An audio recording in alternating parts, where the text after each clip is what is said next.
चला आज आपण नाश्ता बनवूया पोहे. साधे सुधे पोहे नाही बरं का, मटकी पोहे. कढईमध्ये तेल गरम केलं, मोहरी, जिरं आणि कढीपत्ता मस्त तडतडू दिला.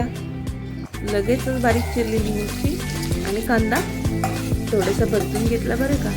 वरण्या घातलं थोडंसं चवीपुरतं मीठ. बारीक चिरलेला टोमॅटोही घालून घेऊया. तुम्ही टोमॅटो अवॉइड करू शकता. थोडीशी हळद.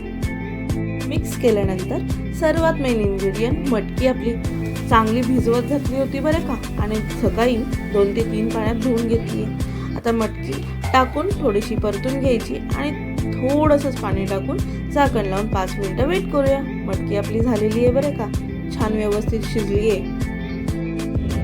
पोह्यांना पण मी व्यवस्थित भिजत घातलं होतं 10 ते 15 मिनिटं बरं का.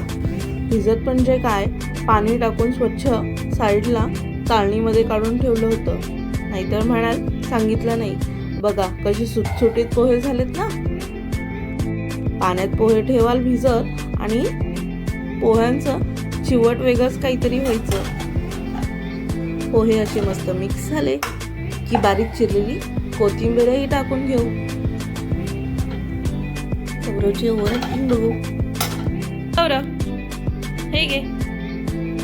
पोहे खरंच खूप यम्मी झालेले. मी ते पोहे एन्जॉय केलेले. तुम्ही करून सांगा तुमचेही पोहे एवढेच छान झाले होते का. पोहे यम्मी आहेत.